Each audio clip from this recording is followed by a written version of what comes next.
Bonjour. Alors la question du jour, comment bien tenir un palais de décompression?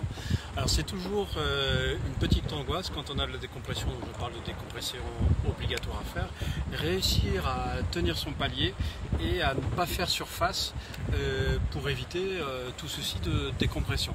Bon, sachant que bien sûr si vous faites surface pendant un palier, rien de dramatique non plus, il suffit de se réimmerger pour aller au palier. Mais si cela devient difficile, comment faire?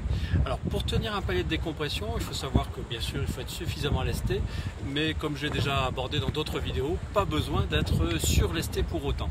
Alors qu'est-ce qui se passe durant votre plongée? Vous devenez plus léger puisque votre bouteille se vide. Il faut savoir que 1 litre d'air c'est 1,29 g. Généralement sur une plongée on va consommer à peu près 2000 litres, donc on a plus de 2 kg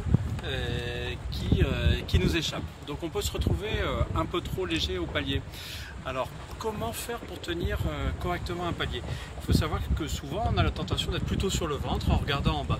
Le risque de cela, c'est de se retrouver un peu trop léger et de ne pas voir arriver la surface. Surtout si vous vous contentez de lire l'ordinateur, vous avez l'information un petit peu en retard. Et donc, vous vous retrouvez avec une rupture de palier sans l'avoir anticipé.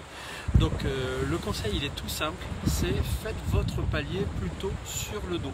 Pourquoi? Tout simplement parce que je ne sais pas si vous l'avez remarqué, mais essayez d'y penser maintenant. Dès que vous vous retournez en plongée, dès que vous vous mettez sur le dos, vous êtes tout de suite plus lourd. Pourquoi? Deux phénomènes par rapport à ça. Il faut simplement réfléchir à sa position, à celle du gilet. Quand on se met sur le dos, le gilet est un petit peu plus bas. Donc l'air contenu dans le gilet s'écrase davantage. Donc ça veut dire que vous faites moins de volume, vous êtes plus lourd. Ensuite, tout simplement physiologiquement, quand vous êtes sur le dos, l'air des viscères est comprimé et donc vous êtes moins volumineux, donc plus lourd. Donc faites le test au palier. Si vous êtes sur le ventre et que vous tenez normalement, si vous vous mettez sur le dos, vous allez commencer à dévaler. Donc si vous êtes un petit peu trop lesté. Donc l'avantage de faire son palier sur le dos, c'est que vous aurez plus de facilité à le tenir. Et même si vous étiez un petit peu trop léger, au moins en étant sur le dos, vous voyez la surface arriver. Et donc là, vous pouvez réagir en orientant vos palmes vers le haut et en palmant pour redescendre. Si vous vous trouvez un petit peu léger dans la zone des 3-5 mètres, rien ne vous empêche de faire votre palier un petit peu plus profond, à 6 mètres par exemple.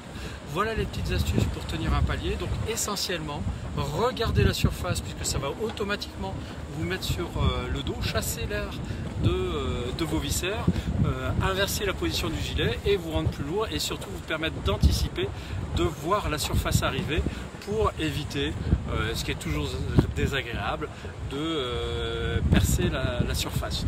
Voilà. Si cette vidéo vous a plu, n'hésitez pas à cliquer sur j'aime. Si vous n'avez pas aimé, cliquez sur j'aime pas. Si vous voulez en voir d'autres, abonnez-vous à notre chaîne YouTube Aquanomia One. Et puis, vous voulez voir d'autres sujets abordés, n'hésitez pas. Vous me passez un petit coup de fil, vous faites un petit commentaire sur cette vidéo, un petit post sur Facebook, vous m'envoyez un petit mail. À bientôt, au revoir.